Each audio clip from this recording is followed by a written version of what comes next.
Na terceira e última parte desta aula pública, o professor Fernando Nogueira responde a perguntas do público da UFABC em São Bernardo do Campo.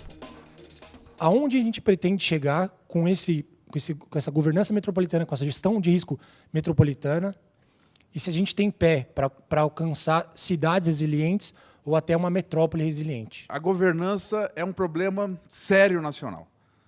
Como trata essa questão? O desastre e o risco acontecem nas cidades. No entanto, as cidades são muito frágeis. A maioria dos municípios brasileiros são extremamente frágeis do ponto de vista técnico, financeiro, a sua capacidade, inclusive, de entender esses diversos aspectos do risco, fragilizam o enfrentamento. A gente vem defendendo, muito intensamente, que essa articulação entre os municípios se dê como forma de responder a essa fragilidade.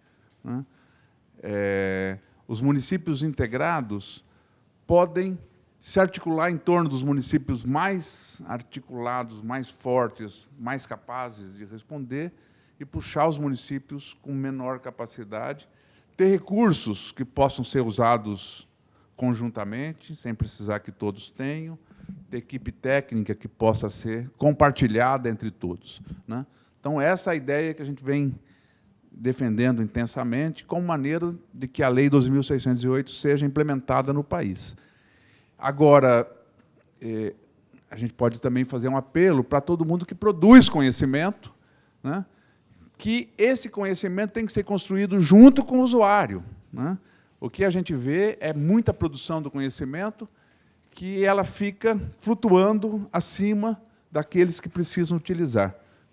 Então, nós estamos tendo uma experiência muito interessante na elaboração das cartas de aptidão, que a gente faz a carta junto com o município que vai ser o usuário. Significa incorporar o município no planejamento da metodologia, nos procedimentos todos a serem executados, e integrar a ação de maneira que eles construam e sejam usuários, ou seja, eles se apropriem daquele instrumento. Segundo aspecto que eu queria destacar também de importante é que, se não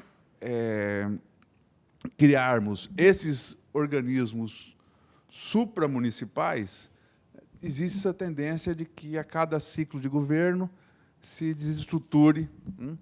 As experiências nacionais que aconteceram, poucas, na verdade, uma única, de articulação intermunicipal, que foi na região metropolitana de Recife, durou alguma coisa em torno de 10, 12 anos, e foi muito interessante. Mas estava ligado à Secretaria Estadual de Planejamento do Pernambuco, um órgão de planejamento metropolitano, e se desenvolveu por um longo período aí, produzindo grandes avanços na região metropolitana de Recife. E, nesse momento, está sendo desarticulado, especialmente porque começou a focar no desastre e foi transferido para a coordenação da Defesa Civil. Então, é importante pensar que risco não é uma tarefa de Defesa Civil, é uma tarefa da sociedade, dos governos, integralmente, as secretarias de habitação, de planejamento, de obras. Esse assunto tem que estar transversalizado para poder ter eficácia. Se estiver focado na Defesa Civil, ele vai estar voltado para o desastre, e não é por ali que ele vai para frente. Eu acho que falar em desastre, nesse momento, não tem como falar disso sem falar de Mariana, E eu queria que você falasse um pouco como esse desastre ele demonstra a fragilidade dessa gestão de risco por parte do governo, em que medida ele pode contribuir para melhorar essa gestão e pensar em medidas de prevenção desse tipo de acontecido. Nós só evoluímos muito recentemente para perceber que isso precisava ser tratado de maneira que antecipasse o desastre. Isso acontece quando a ONU cria a Década Internacional de Redução de Desastres, na década de 1990, e se percebe, inclusive, que essa história de desastre natural é uma grande bobagem, ou seja, o desastre é construído socialmente, ele é resultado das fragilidades das sociedades, Então, não acontece desastre, não tem gente. Acontece eventos naturais. O resto não é natural, ou seja, não existe Os desastres não são naturais, os desastres são resultado da presença humana, da modificação produzida pelo homem pela construção do desastre. E sua pergunta é sobre Mariana. Nós funcionamos muito na resposta. Essa é a nossa história brasileira de evolução sobre a gestão de risco, está associada à resposta ao desastre e tentativa de organizar. Eu sei que, nesse momento, o Ministério do Meio Ambiente está discutindo toda a legislação relativa a monitoramento de barragens de rejeitos, né? E vão produzir, sem dúvida nenhuma, avanços do ponto de vista da legislação.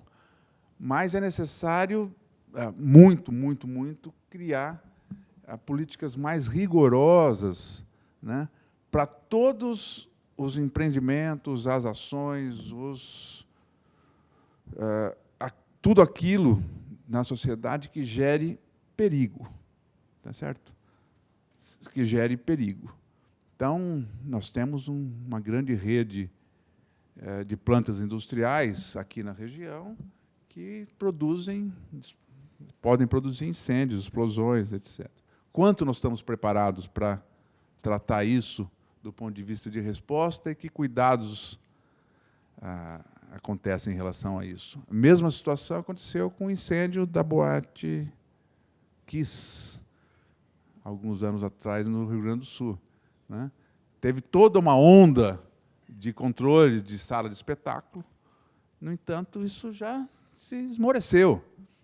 Eu pergunto para vocês, vocês já sentiram, passando ali pela passarela entre a linha verde, a linha amarela e a linha verde, na Estação Paulista e Consolação, apertado no meio daquele corredor público, se alguém espirra mais forte ou tropeça e cai, algum momento de pânico, se eles têm um plano de contingência para isso?